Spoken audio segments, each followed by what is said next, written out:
Hello and welcome to a beautiful Friday on Crypto. Oh my God. Today we're going back to the interview format. I've talked a lot about USD.ai, one of the big stablecoin plays that is a borrow lending platform generating API on GPU hyperscalers. It's a really cool idea. It's one of the more tangible kind of private equity plays that we're seeing on chain. It has less to do with the speculative value of tokens and more about creating an actual flywheel or, what you might call a revenue generating business. Anyway, my good friend David Choi is joining us to explain how do you make markets out of these low liquidity lending assets? Because remember, GPUs, they're not really being bought and sold. They're being stacked on locations. So I have about an hour-long interview. It does get heady sometimes, but David does a really good job at describing what the hell is going on. He does come from a traditional finance background, has all sorts of interesting takes on how we can use blockchain technology, automation, and digitization to unlock the next format of capital, value transfer, yield generation, etc.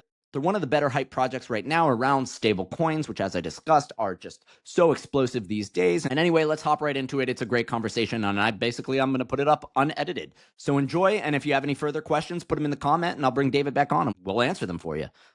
Boom. First and foremost, let's just start with a quick introduction. I've spoken about USD.ai a lot. It's a use case that we can put a blockchain wrapper around, and hell yes. And of course, I have my lovely friend and co-founder of the project here, David Choi. David, you just want to say hi real quick? Hi. All right. Well, okay, let's set this up appropriately. This entire idea for today, I'm going to play the role of the idiot, but this kind of came out of this tweet where David posted, I remember when the founder of this company asked us to get on a call with us and learn more about low liquidity lending. This kind of fell off into you saying that you could talk about it for hours. And every experiment we did, and obviously you can see that people are like, hey, I'd actually be interested in listening, and top 3 lender on Blend. So with that being said, the topic being kind of set up, I don't know as much about this, so I'm totally here to learn, but would love to learn a lot more about low liquidity lending, and I do think lending is really the feature of blockchain. I think I've said it before, honestly, on this podcast, that we can take stagnant money and we can lend against it. And that's like one of the killer features that we've got. So anyway, I'm going to let you sort of dive into it, talk about low liquidity lending, how you see it. I mean, you started with NFTs, right? And how it kind of morphed over time. And let's go from there. Yeah, there is some, I guess I can go into my background first, like kind of why I am a little more familiar with this space. So my first job out of college was actually doing loans against artwork, like, Warhols, Frank Stella's, Robert Indiana's, generally like more contemporary artists. And yeah, it was doing, we're doing sale leasebacks, which is like the right to buy back your own asset after you sell it. It's a very common structure on real estate. Can you actually just unpack that a little bit? Because you did describe it to me, and it's kind of mind-blowing. Yeah, so it's pretty much turning an asset into like into a lease. Pretty much you have an artwork, but you don't want to hold on your balance sheet. It's like an intangible asset. So what you do, you sell it to someone, and then you lease it back to yourself, or to another person, and then you have the right to buy back the underlying asset. It just makes it a little more. Just curious, like, rather than just holding it on your balance sheet, does it have any value if you can't sell it to somebody? Is this like how you actually establish the floor price? It turns into an expense, which is why it's interesting, because then you can like get some tax benefits. But this is like a common structure in real estate. Like you do a sale leaseback in order to get some liquidity, all the way to changing things on your tax representation of what you actually own. And this was interesting because the question is, what is the price you buy it back, based on the lease payments that you're making and based on all these other things. It becomes like a very similar to like an option, to like what is the option price to buy it back, which is why we use Monte Carlo simulations to effectively like price an exotic option, which is like, how do you buy it back? It's effectively creating artificial flows to create velocity to force a mark to market. That doesn't sound anything like crypto to me. It's very familiar tools that we see, at least among market makers. But the grand issue with something that is productive or something that is illiquid is that it just doesn't move very fast. I think people are like have this perverse understanding of finance coming straight from crypto, is that they think everything in the world is liquid, where it very much isn't. There's a very common saying in finance: the more you know the price of something, the less money that you'll make. I'll give you a good example. This is actually like my uncle owns like a wine store, and he He makes no money on alcohol, on like liquor, sorry, or beer, because it's very clear pricing, right? You know exactly how much per dollar, like for like how much tequila is going to cost relative to like market pricing. It's all a commodity, right? Like one bottle Hmm. of one handle is the same thing as one handle. You know exactly what the price is. Now, when it comes to wine, this rare bottle from the north of France from a location you have no idea, or this other bottle, blah blah blah. There is no clear pricing. You can you're not tricking the buyer. You're just working on a lack of mark to market. Like it's not just traded very often. It's not commodified. It's not uniform. So you can charge a higher spread on the wine versus the liquor. So I'm just drawing comparisons, but just generally, even the smallest part of the world in the physical world, in the real world, the less you know the price of something, the more money you can make in the market. Yeah, This is actually, I'm just gonna say, like, as a camera collector, I see it all the time between Facebook Marketplace and eBay, yeah.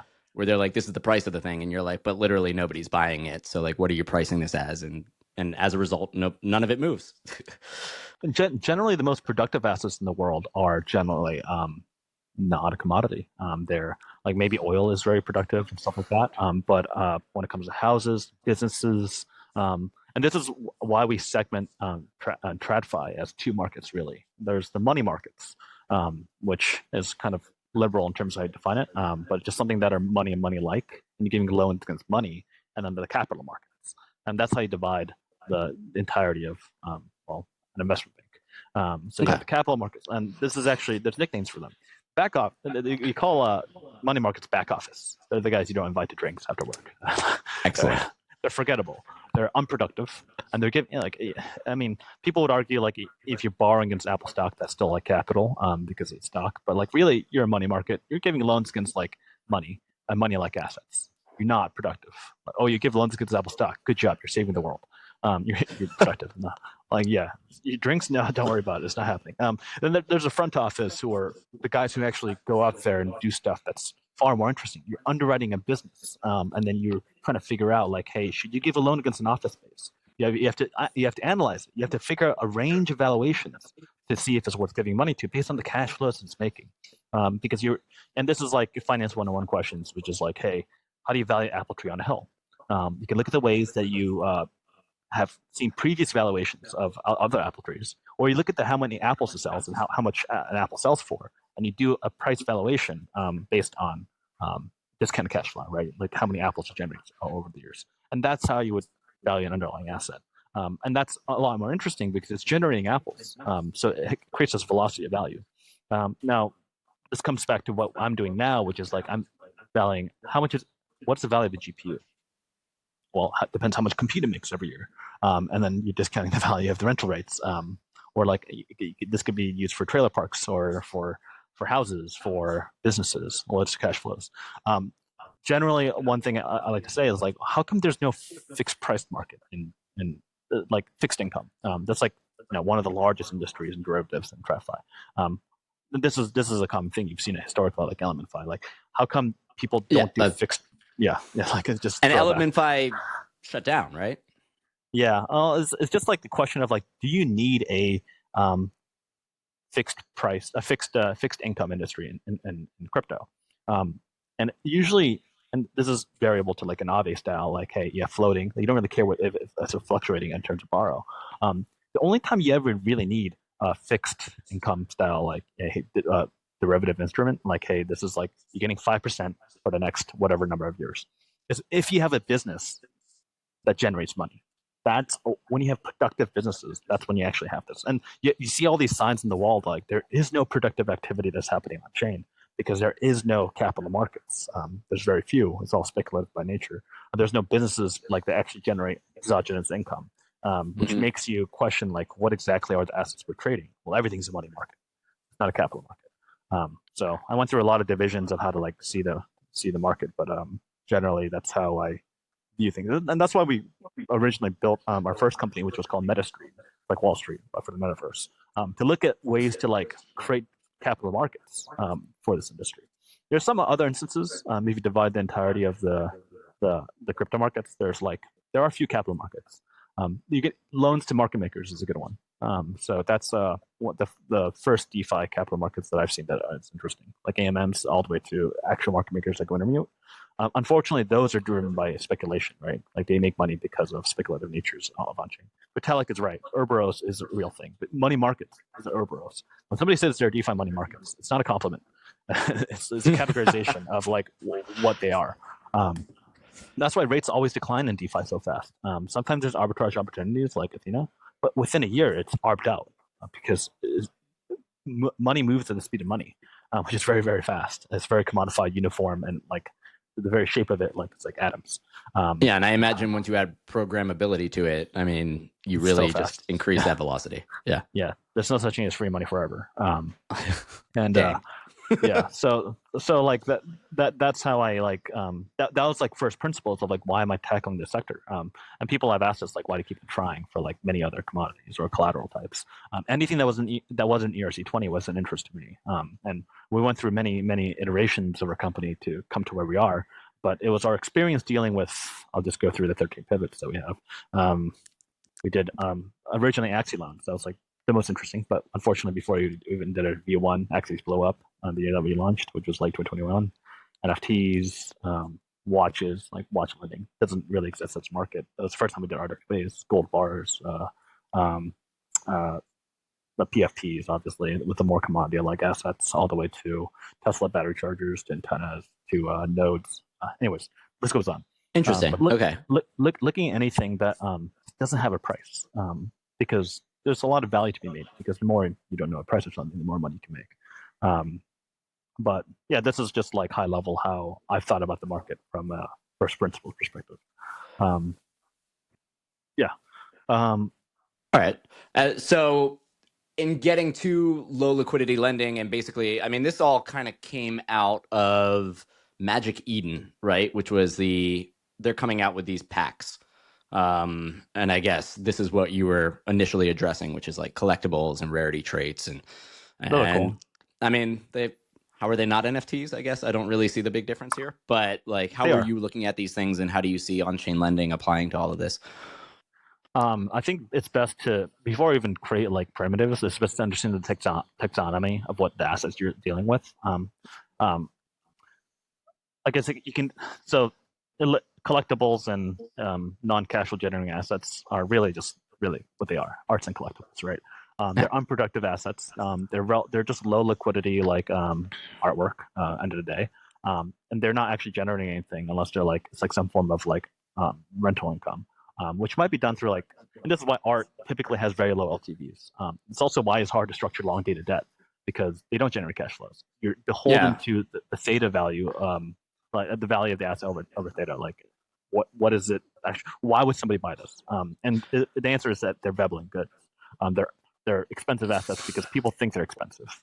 I do remember one project in the NFT craze that was basically like you could lease them out. So if somebody was having a party, they could project your NFT or something to that effect. And that was exciting. But then, of course, the NFT bubble popped. And yeah, I mean, but they're generally not productive because they don't actually do anything that they're not a tractor in a farm. That's why like every economic class, you're like, the barrels of hay, or like because that was that's the most obvious use case of like, hey, you have like a tractor or like a forklift, like something that actually is used to accelerate and expand utility and cash flows, be productive.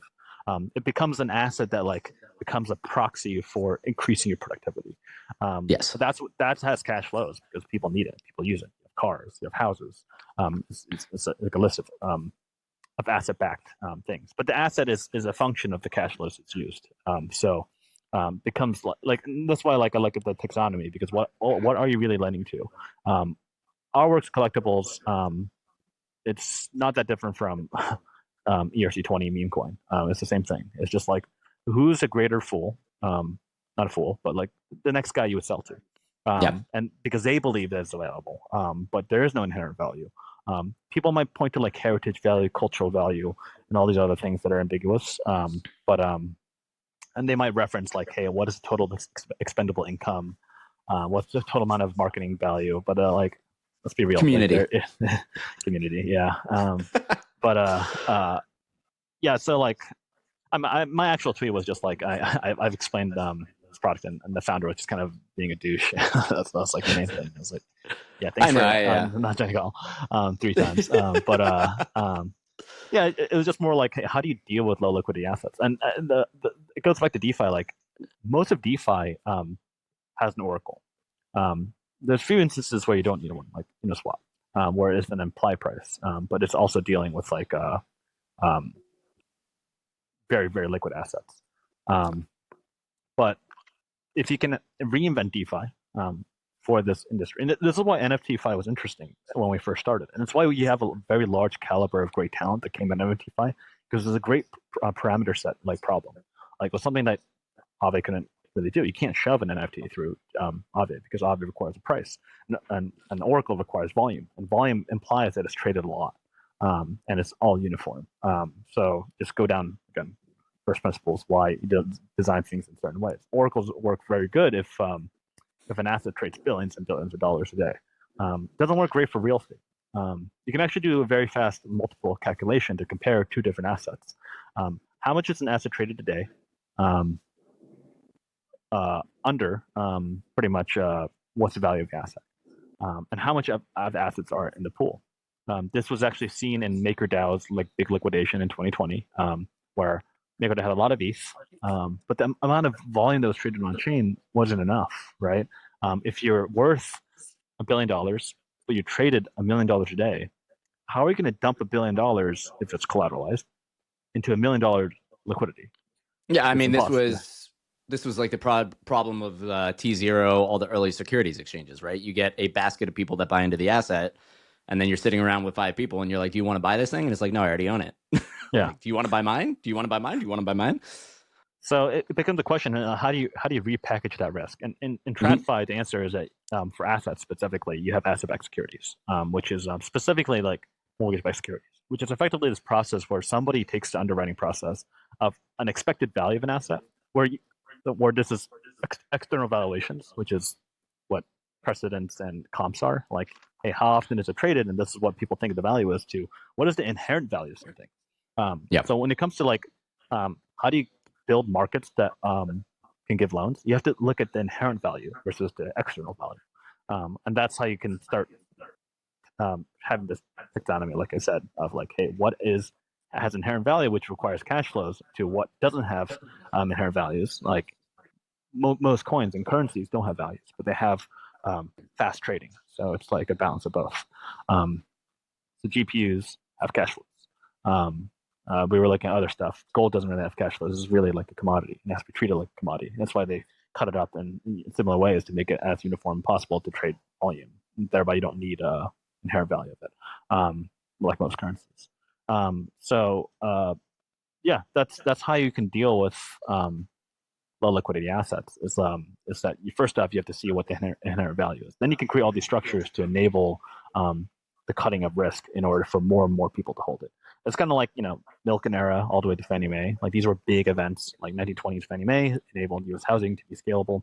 My favorite example is like what was the mortgage like before Fannie Mae in the 1920s, right? Before we needed to give veterans housing.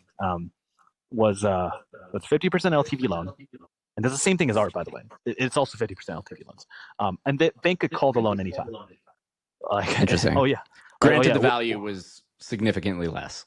Yeah, but yeah, exactly, because houses were affordable back then. But like, yeah, like, oh yeah, we have a bank run right now, and these are because the bank takes some money and tries to make yield by giving money out.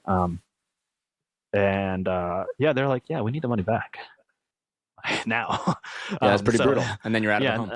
Out of a home, and that's how it was until somebody did this thing where they no longer held the debt, or the just a representation of the mortgage on their balance sheet. They would take money in, and then they would give 1,000 of these loans, and then issue a priced instrument. And then it's the derivative of the debt that actually can be used to price an illiquid asset. And this is where things get a little confusing for most people. It's like, how do you do illiquid asset lending? Well, you issue a derivative. The derivative pricing is what deepens the ability for you to get a loan against something that just doesn't have liquid supply. We went through this exact same exercise where like, hey, how do you trade the debt position rather than you know, and use that to price something that doesn't have a price. It's a debt position really. So the derivative around the debt, which is issued around the low liquidity asset, is what could create liquidity. And that's how you do low liquidity lending. So you issue derivatives around it. And people are trying to do it with like perps, like, hey, what if you do perps around things that don't have like pricing or it's very liquid? And I'm like, there's better instruments for it, which is that debt is fungible, but the asset is not. So this is what people try to do, is fractionalizing NFTs. You see people fast track like TradFi. If you try to fractionalize an NFT, first off, it's a security, so it's a very bad idea. But the debt instrument doesn't need to be, and that is uniform. Like a loan against 10 different houses can actually be put up together and shared the risk of. This is also why, I guess to show my own bags, this is why AI, or specifically, and I will say very clearly, that, like, AI capex is the most amount of money the entire world is going to spend over the next 5 years. It's already true in the fact that we're not in a recession because of AI capex. Are you including the energy component as well, or are we talking specifically like GPUs and data centers? It's right now turning to be both, so it includes together. I would say like the Morgan Stanley reports generally include the energy build outs as well, but it's definitely like most of the bulk of the capital comes from the chips themselves, not necessarily just the build of energy. But there is no debt instrument for this. The moment you can actually price debt, because let's just think about what debt really is, just where people understand it. Debt is really just the probability of you getting your money back. That's why you price it to $1. 95 cents on the dollar means like you're very likely getting money back. When Ukraine went into war and they had debt, what's the probability of Ukraine repaying their debt? It dropped to 20 cents, which means there's a 20% chance. Like, yeah, or maybe like close to it. Like 20% chance goes. I was like, I was actually trying to buy Ukrainian debt at 20 cents because I was like, Biden's not gonna let this guy default. Like, they don't let them repay. So it actually shot up to like 40% when that one guy tried to revolt against Putin, like Wagner. Wagner, like fluctuate because it's a prediction market, right? Like Bloomberg is should just hire one those guys to march on North Korea, but anyway. Yeah. So it becomes like, what is the probability of you getting your money back? It's really what that is. The question is, what is the probability? And it's really tough when you have a single, like if n equals 1, it's a single counterparty. Like probability is like very, very volatile. But if you have 10,000 different loans, and it says like 10% chance of you getting back, which is the default rate, then it's very good. Yeah, then you can actually measure and scale, and then it becomes very clear by batching up a lot of different loans and putting it into one. That's what a mortgage-backed security is, or asset-backed security. I don't really like that phrase. I wish there was another word for it, like ABS, MBS, but it's just like the most direct definition. And then of course it went runaway, right? And that's exactly what caused our beautiful 2008 crisis. Yeah, and the issue with why and you get a loan against anything in the U.S.: an airplane, a car, a house, a forklift. But you a terrible education. Yeah, exactly. Actually, there's another good example. Like, what happens in this market? Lending Club is a good example in 2012, where you had 250,000 P2P lenders. I was a user on there. I was trying to get 8%, like giving a loan to this one student. And there's a lot of lenders in this like early P2P. Now, you can guess how many lenders there are today on that marketplace. From 250,000 lenders to now today, there's 3. There's 3 lenders. Because what happens is that it's not a platform thing. It doesn't matter how nice of a dashboard you have to underwrite the risk. What happens is that now the way it works is that 3 lenders have a microsecond auction to win the next loan that comes in. So it just funnels, like it's like creating a Japanese line instead of like a crowd that tries to get one loan. A microsecond auction to win the bid, because what they're doing is they're packaging it all up to like 10,000 loans, and they're charging like 5% or something, 6%. And I would never give a loan at 6% as an individual because it's just not worth my time. What they're doing is they're taking 10,000 loans, cutting it up, and then they're selling it to another 10,000 people, and which is the lowest cost of capital. So it becomes a cost of capital problem. Anyways, what's happening is that why price instrument is perfect is because now you have a probability of your money coming back, and then you can also have it like Goku, like Spirit Bomb. as many people in the world can now share that risk. Whoever owns it, and it's like a game of hot potato. Like, I don't want to buy now. I'm going to go to the market and give it to the next guy. And then now you have so many people holding that risk. It's what Trump's doing with stablecoins. How do you socialize all of U.S. Trillions of dollars debt? You just have everybody's using stablecoins and they're indirectly buying debt. That's why, like, whenever pension funds start buying, now you have hundreds of millions of people now sharing the risk of an underlying asset. So it's just all about cutting up and like making it like soup, as opposed to one bulky, like scary, like loan, because all becomes numbers at the end of the day. So by issuing derivatives, by pricing the risk, you can really, really scale things that are very, very hard to scale. But I can, again, talk about taxonomy, just putting a spectrum down. The time it takes to issue this instrument, just starting from the very beginning, like now we've defined like how the markets are divided, to like, hey, how the risk is shared, to like how the derivatives are like maximizing the ownership to as many people as possible, to how long does it actually take to create this market? So I'm thinking chronologically. It takes a long time to issue a derivative. It's very, very hard, like in TradFi, because and just go through like hit me with it. At an investment bank, right? Like you would have to give 10,000 loans, then you have to batch it up, cut it up, price it, underwrite it, then go on a roadshow to sell it. We were talking with some guys at like Macquarie, and I was like, "When's the last time you guys created a new ABS?" They're like, "How long did it take?" It took them 3 years to issue it, because a new sector. They had to like get educated. They have to like have deep research. 3 years. That works if it's a 30-year mortgage. 30-year mortgage, and you're giving all these loans, and you're taking your time to package it up. So 1 to 10, right? 3 years, 30 years, right? Now, what if the half-life of these assets isn't like 15 years or 30 years? It's 3 years. You got to keep that same ratio for it to be worth your time, because by the time you finish your loan, the GPU is already like you're on like number 4th cycle, right? You need to keep that ratio of like, if it's 3 years, you have to issue this instrument now, the same ratio of under like a couple of months. Is that possible in TradFi? No. That's why there is no derivative, deep capital markets or deep debt capital markets for GPUs. And that's why Sam Altman doesn't have money to buy. You keep on talking about this mysterious financial instrument to scale AI. The answer is it is asset-backed finance, but it just doesn't work in TradFi. I mean, even Zucks was out raising private capital, right? For his, he's going to private credit funds, right? Yeah. Like what? Like going to like mid-tier private credit funds, not mid-tier, but lower anyone with money. Anyone's money. That's why Elon Musk is going to high net worth individuals all the way to like the Middle East, because where is the money to do this? Typically, it would be like everybody would have a small little bit and share that risk, just like houses, right? That's why mortgage-backed securities was, because they would take something that should be like very measured risk, and they had the wrong pricing of the risk. All right, they were manipulating that information, and that's why it fucked up. That's how you scale AI. The last time something like this happened for like US oil, you actually invented a bank. It was like pretty much Citibank was like the basis of like the banker for like Rockefeller, depending on which entities were assimilated. And that's often why like people really remember the Gilded Age as like all these instruments that were being created, like all these like Gilded Age banks that were just issuing like deposit money, and then that currency disappeared because they were financing the railroads, the infrastructure, and typically most bubbles in history are around infrastructure.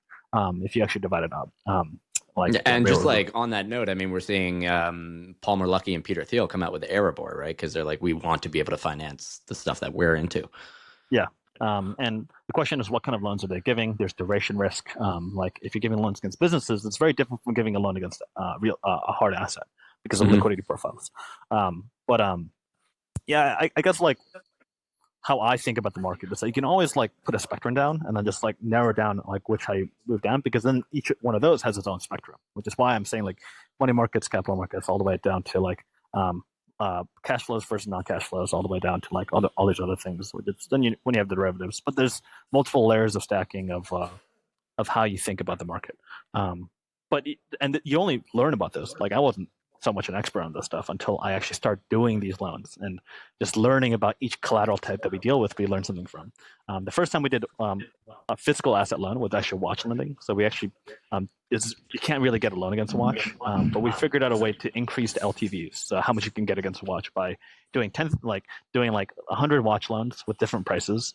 And then figuring out how to like compact the debt together to issue the first watch debt instrument, which against luxury watches, by setting up an office inside a one of these massive like diamond district style like locations in like Miami, where people just put up their watch, they get an NFT, and they'll borrow money against the NFT. But yeah, we just got our hands dirty. That's the best way to learn about this stuff, I guess, from the founder's perspective. And that's why USD.ai kind of came about. Wait, were you guys actually physically receiving watches at some point? We had a guy who held a custody to issue the representation of it, which is then that representation is what you use on chain to get a loan from.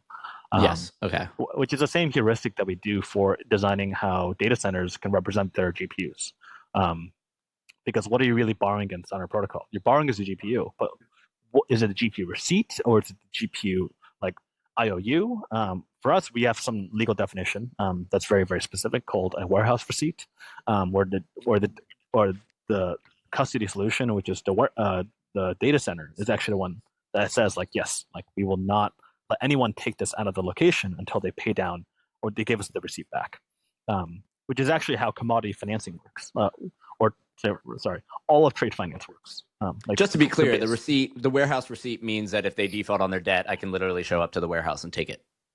You can show up to the auction because it's all on chain now.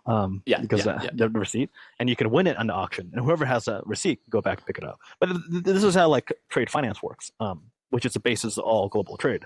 If anybody has traded commodities, iron ore to oil, whoever has the bill of lading, which is the documented title on a ship, or the warehouse receipt, which is a document title in a warehouse, can go pick up the underlying asset, and that's the repo process.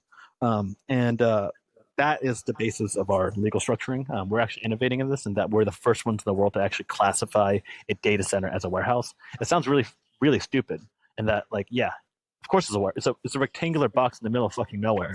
That's a warehouse, but nobody legally defines it as a warehouse because nobody has had a reason to trade a GPU, right? Like, why would you trade a GPU? You're using it; it's your own. Like, why would you ever need to trade it? We have a representation because we're putting it as collateral into a loan. So we're innovating on the legal front. You can, and if anybody's interested, they can go to Caliber. Like, just look at like, hey, how does this work, and how are they innovating the legal side?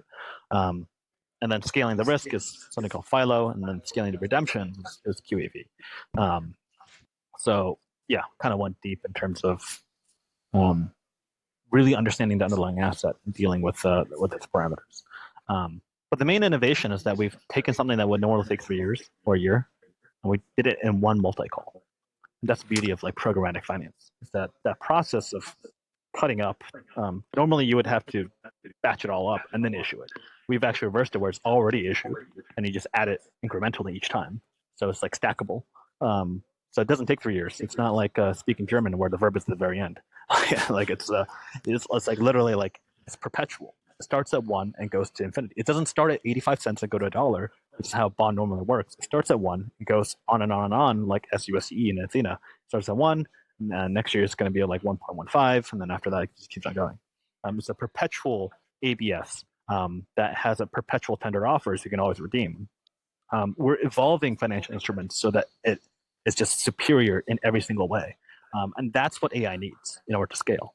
It needs to evolve the debt instrumentation in order to deal with its own parameters of sub in 1 year life cycles. It's actually very like a long video by NVIDIA. Like, how do you deal with financial management in 1 year life cycles? You can't. Automate it.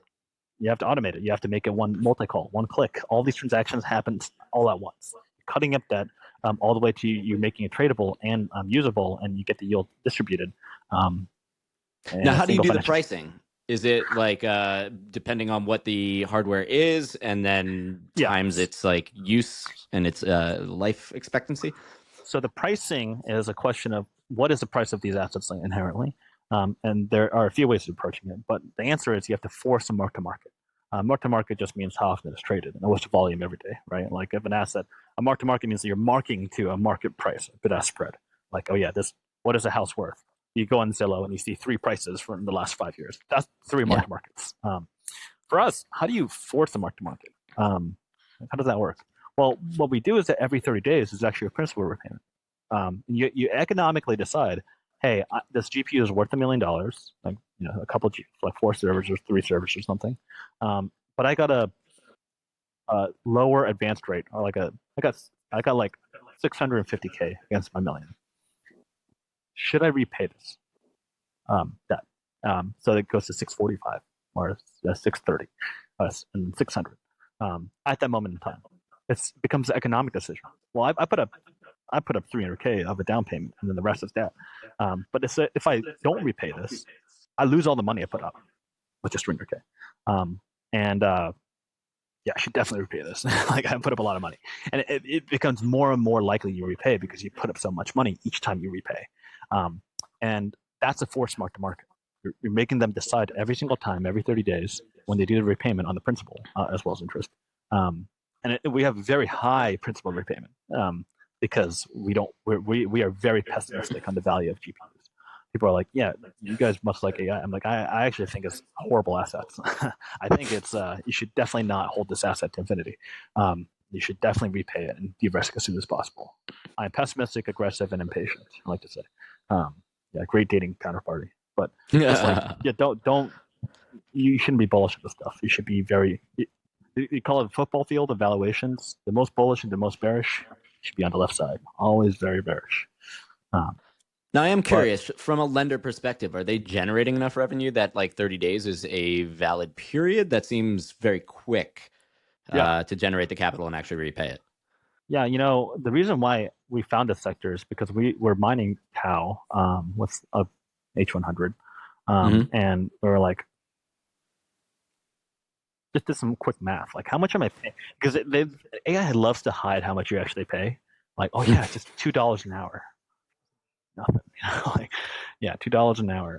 But then you annualize it to like how many hours there are in your 8,000 something hours, and then you're like, wait, this is like 80% a year I'm paying in terms of rental rates versus the value of the asset. So in a year, I've paid down the full value, and I don't get to own the asset at the end. I just rented it. Imagine you're paying, if a house is worth like $1 million, you paid $800K in rental rates. Yeah, buy the fucking house. Like, why would you ever do that? The thing is, you can't get a loan for the house, so you're buying it with cash. So you don't have the money to do it. This is a great scheme. It's like, yeah, like, so you're getting a lot of money every year. You're getting like 200 in this example. Of course, the rates will be declining. You're getting like 200 to 300% of the value of the GPU in rentals versus the asset. So it's yeah. So you making a lot of money. So that explains the race to get GPUs and why GPUs are so limited and because they depreciate fast. Yeah, they depreciate fast. It moves too fast. TradFi hates this. TradFi like slow things that like have mark to market that's very low. That can scale. Banks are slow. They don't like some people like to sleep at night, not crypto people though. Yeah, but this is why crypto's so good. It's like it's super fast. They want their money back now. There's a big debate with like Providence and like Mike Cagney and Figure versus like DeFi Llama, and it was great because DeFi Llama clearly doesn't come from finance, right? He never really studied GAAP, I'm sure. Like if I asked him. A GAAP, which is the accounting format, whereas Figure comes straight from TradFi, like literally founder of SoFi and all that. And he's like, yeah, it's valuable. Like these HELOCs and whatever, like, and then DeFi Llama is like, no, it's not. I don't see the fucking data. Like, why would I trust your accounting method? And I think DeFi Llama is right. Just like, yeah, like why do we value this stuff high when it's not traded very often? You're valuing an asset at par value. Even though it's a liquid, there's a discount to liquidity. So like it becomes like this battle of like DeFi people mentality, which is DeFi Llama versus like Mike Cagney. And I was like, this is a great mindset like juxtaposition. This guy thinks is worth fucking nothing. Right? It's like we're not even gonna put that on our dashboard Whereas this guy thinks it's very valuable because he's like, that's what my accountants told me. And I think DeFi Llama is more right in this situation because you can't treat illiquid assets at par. You have to treat it as a probability of you getting your money back. I mean, that's a fascinating conversation just in assets, right? Because just to like clarify, this whole conversation happened in public. DeFi Llama's a dashboard, and they're just like, we can't muddy our information. That's like our bread and butter, or protecting our customers. And of course, you're going to have that clash. That's just like a kind of wild take. Yeah, no, it's just like different expectations. And I guess like to add further, like people view DeFi as mercenary liquidity, and I'm like, that's called debt capital markets. We're supposed to be mercenary. Like you're not supposed to be like it can't be dumb money. It's like if it's not mercenary, you're dumb. Just like sitting there. So it's like it's a cost of capital. Like that's why you have like $8 trillion in money markets today because rates are high. But once rates go down, it's going to leave these money markets. There's no like TVL program or like a community like liquidity that stays. Just money. Yeah, I think Tom Lee was talking about that yesterday, right? There was some conversation about how rate dropping goes into risk on. Yeah, because it just squeezes out and it's like a pimple, it goes back into the market. Delicious analogy. Yeah. And I have a lot of visual imagery. Like, yeah, I guess we can go into like, hey, which is next. My other favorite metaphor is why RWA like stablecoins have never scaled. Like I can go through the list, like Anzen, Goldfinch, Usual Money, like blue chip collateral, they say, but it always blows up. Tangible, Grayscale. Why do these like always depeg or like go underneath their net asset value? Because one, the collateral is very illiquid, and whether it's houses, all these other things, you see this blow up, and so like DeFi Llama comes from a real place. Like, why should I value this as like very liquid? Like, you shouldn't, because on my chart it shows liquid assets. But then when you actually collateralize it with like a long date, like T-bills maybe, but in 2027 we can redeem it, or like houses like intangible. Like, how the fuck do you get your money back? If you can't get your money back, it's worth nothing. Money back now, you can get money back in the future. Which is why like right money creates the right to exit. It's like that's why it's trading at 92 cents because that's a real value. And I view this definition. I call it financial constipation. Yeah, that's pretty much like you gotta take a shit. You have a lot of gas in your stomach, but how do you like just survive enough until you can actually go home and take a shit because you don't like public toilets or something? That's how I feel. Exactly. So I think we all know that experience. It's very valid. You have to release just enough gas like every single hour until you get home after work, and then you can take a shit on your toilet. Just like that's the only place I would ever do this. And that's actually how we designed our protocol in terms of liquidity. Every single month, because these assets depreciate so much, you can actually redeem just enough money to deal with DPEGs. Like hey, we have 3% amortization a month, and then 1% interest. That's 4% liquid a month. You annualize that, so you have 48% available a year, 50% ish. That's a lot of liquidity. So as long as you know you can release a little bit of gas every month, you won't be at a rush to the door because you like get liquidity in the future. It's very visible. Is this the QEV? This is QEV. Yeah. I have to re-explain QEV because QEV sounds a little too intellectual. It's like it's Flashbots inspired. And I'm like, all right, I need two metaphors. One is more for the intelligentsia, and one's more for let's talk real. Give me a personal example. So yeah, and like everything we do is like focusing on in the representation of the assets through Caliber to how you do the risk scaling, which is Philo, we'll get to in a minute, all the way to the redemptions. It's all about thinking about like ways to force a mark to market, to force a representation in the worst case scenarios to increase the liquidity profile of things that are generally not liquid. And that's what I have always a part of my heart to call it MetaStreet, which is the first name, but USD.ai is of course the sexier name. The theory has not changed in many years, which is that you have to generate liquidity programmatically. Liquidity is generated, is not inherent. So yeah. Interesting. Curious to get your take. So Does the composability of blockchain though add in some liquidity elements? Like, are you able to Yes. pull from Athena, Yes. right? Okay. Would love to hear a little bit like unpacking on that, because that is adding in a feature set that is kind of unique to blockchain. Yeah, and I think you can start with Pendle, right? Pendle immediately like is a mark to market. It's another mark to market. It's a way to force a pricing, and that's why you have this derivative instrument, right? Or SUSDI in our case, where the yield is being priced. And the moment you trade the yield and split the yield from the principal, and every time somebody makes a trade on the yield, this is just playing hot potatoes, right? Like you have to get this owned by as many people as possible. You put the derivative inside Pendle, and then now you have all these people speculating on the yield. Every single one of those people are exposed a little bit, and that's why you have 50,000 wallets now holding the debt of like a single borrower or like 10,000 different borrowers. So yeah, 50,000 wallets on this side versus yeah, thousands of GPUs on this side. They're now speculating the risk by going on Pendle and doing all these things. And this is how you can compete with the JP Morgans, with all these banks, because they would normally do this all in house. We just have composability. We just have this representation, which then plugs into 5 other things, which then plugs into 10 other things. And suddenly you've shared the risk with all these different guys in DeFi. And then from those instruments, you share again and again. So you have derivatives on derivatives, which helps actually realize the real price of these assets. Pendle helps enormously in pricing the real risk of the underlying asset, because it makes it very clear, like, out of a room of 1,000 people, they've come to a consensus price of what it really is. So DeFi is exactly how you compete with the big guys, because you don't have to have different desks of investment bank to price it for you. You let the market do it for you, with as many hands as possible playing in the game, without really even realizing that they are. Like somebody in Nepal is trading the futures of a mortgage-backed security of like British real estate, but that's how capital markets scale. Yeah, and they're all doing it with US dollars right now, so that's pretty beneficial to the treasury purchasing.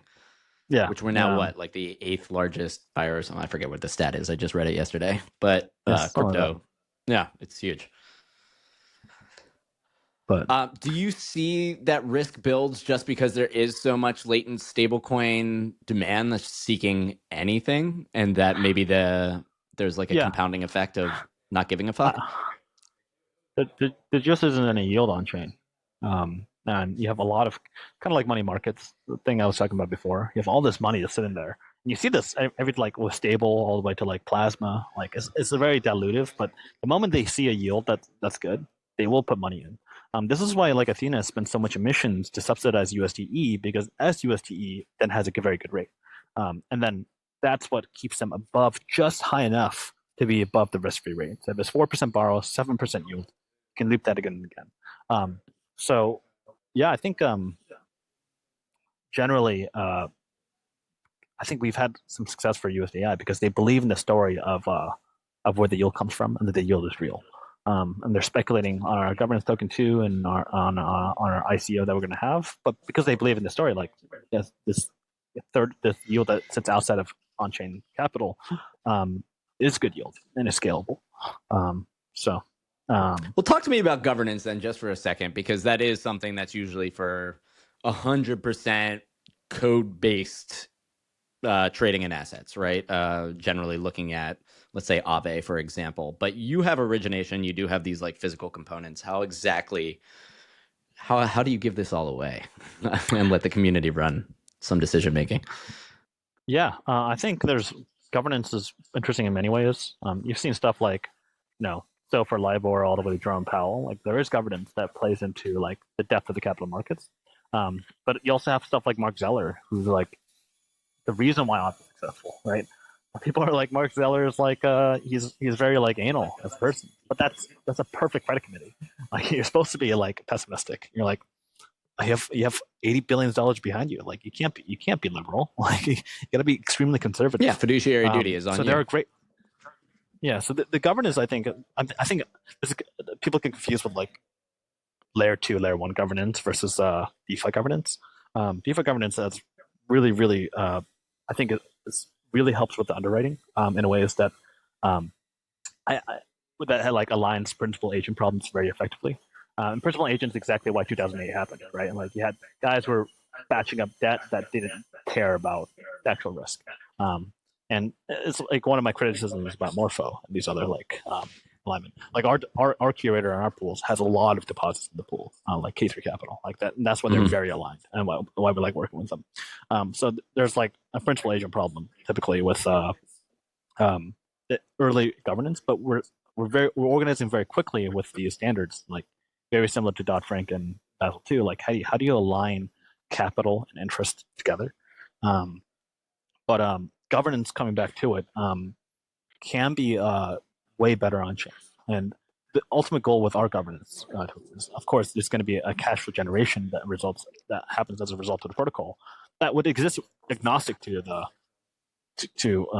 token that will eventually launch.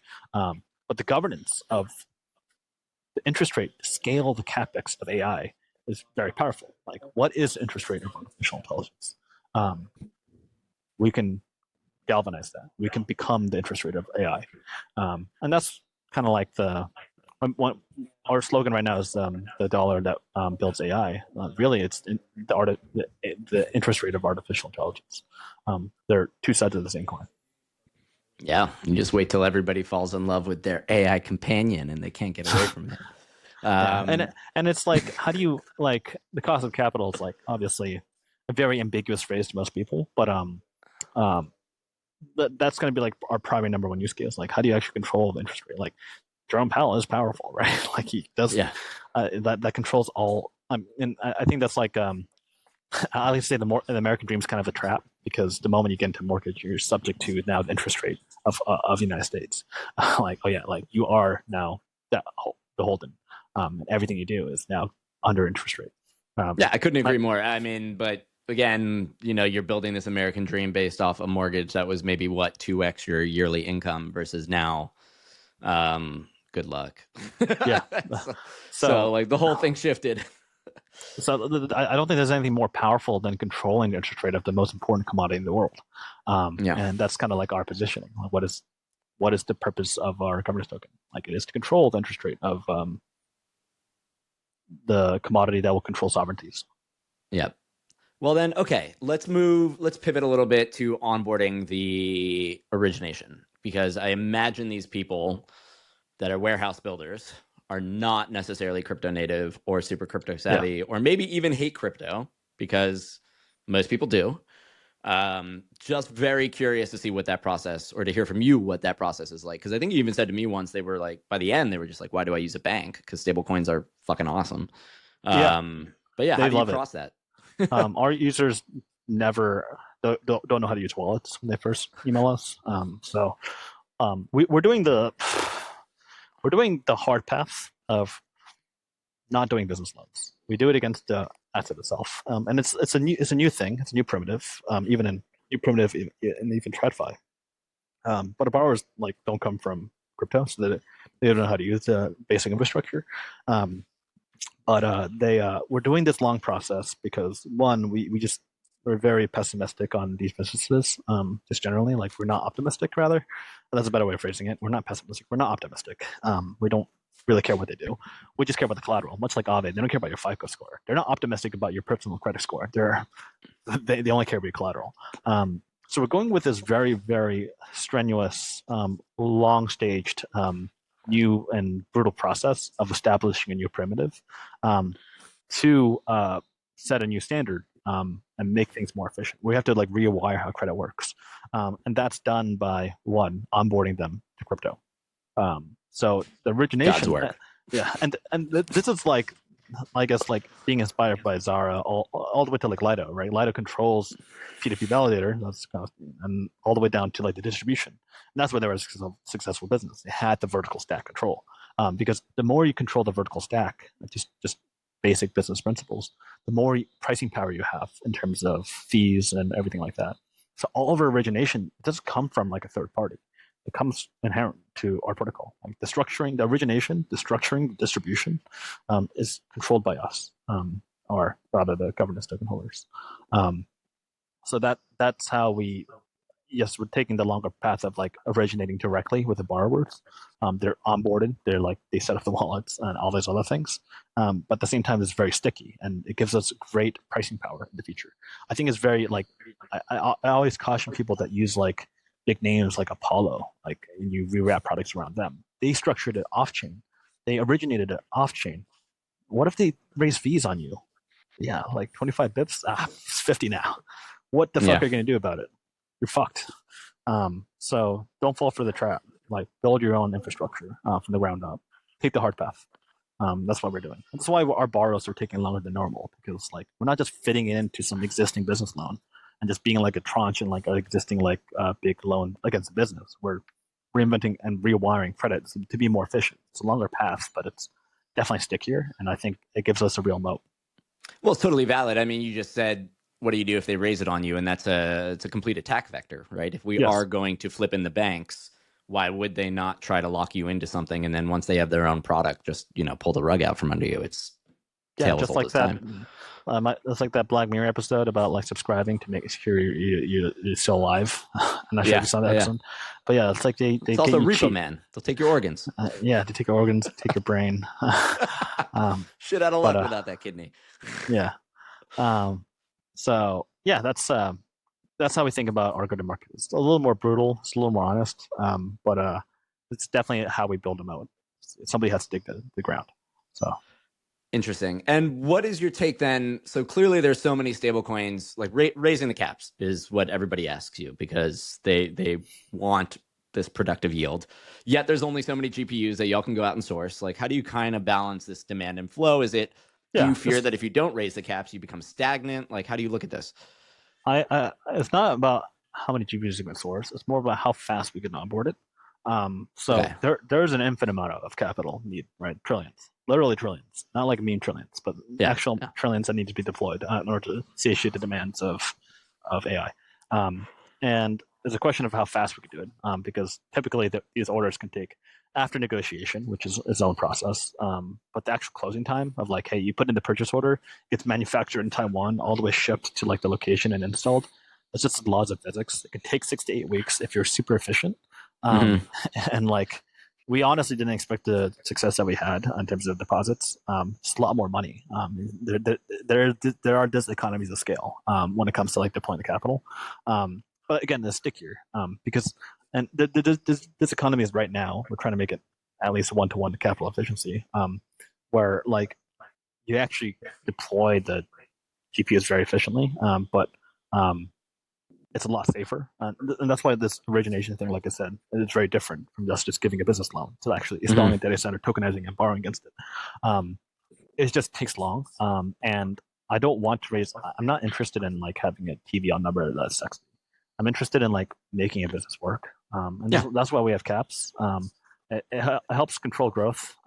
It's like kind of inspired by like the WhatsApp founder. He charged $1, right, for scaling because the servers just weren't ready to scale it. We're not ready to deploy that much money yet, but we're definitely ramping up and getting quite ready to get there. Just that we have like many tens of millions are ready to go. Soon hundreds of millions, but that takes a while. That's why we have this allo game in the meanwhile.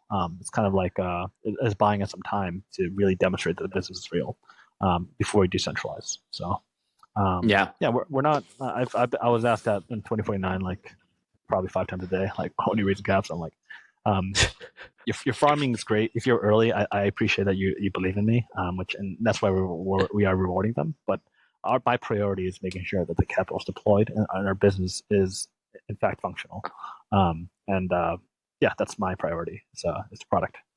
Yeah, excellent. I mean, look, when I turn this thing off and I edit this feed, it's going to give me the entire transcript via AI. So even right now, we're supporting your business model.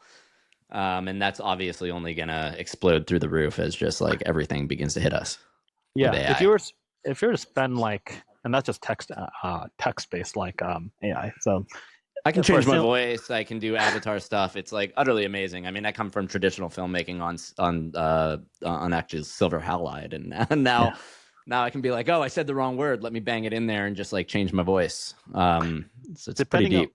depending on what metrics you use for like a text like based like the amount of tokens you need to like solve for one text prompt for like training is can be like 5,000. Like I can just give you like a metric just to run off of. For an image generation, it could be 3.6 million. So like it becomes way more as more use cases emerge. You really can't predict it. Like the total supply versus demand. Supply of GPUs that can process that to like the demand that's going to be created as a result of video. And you know everybody shits on Sam for launching Sora instead of trying to save cancer. But I'm like, there's so much you need to have cash flows in order to justify the GPU spend in order to solve the extra velocity use cases where you have latent demand for solving these problems. Yeah, so you can do both. Yes, there's plenty of compute. Yeah, like enjoy your slop. You're actually making the world a better place. That's what I like to say. Like and just remember, when you're generating it, you're helping out David. Yeah, helping out my debt actually. Yeah,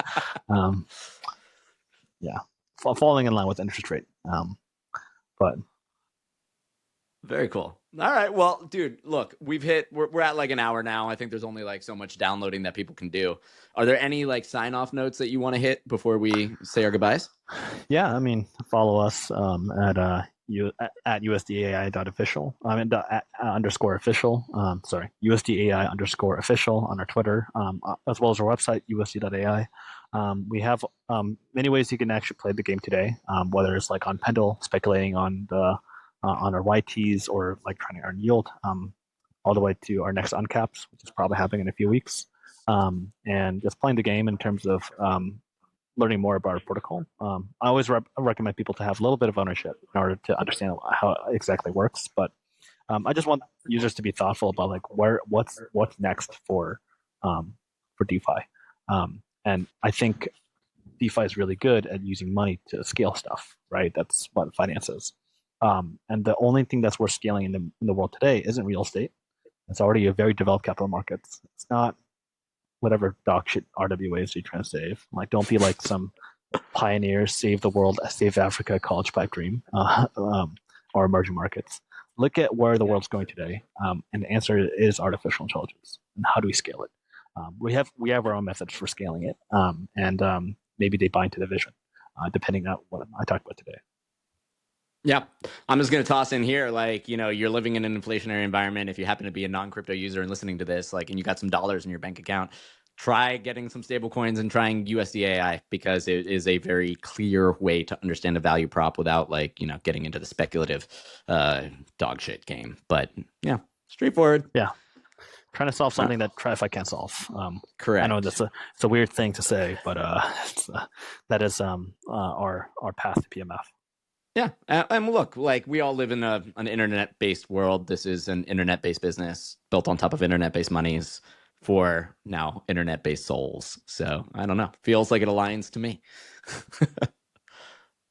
Groovy, dude. Thanks so much for your time. I really appreciate it. And I'll put everything in the sources in the description to help anyone discover USD.ai. Thanks so much, David. Thanks, Ram. All right, guys, that was our conversation. Thanks so much for tuning in. I know it was a longer than usual format, but I do appreciate you tuning in. As always, don't over-lever, stay safe. And if you could give me a like and a sub, or again, leave a comment for David, I can always bring him back on and we can answer any curiosities that you might have. Always appreciate it, and I'll see you next week.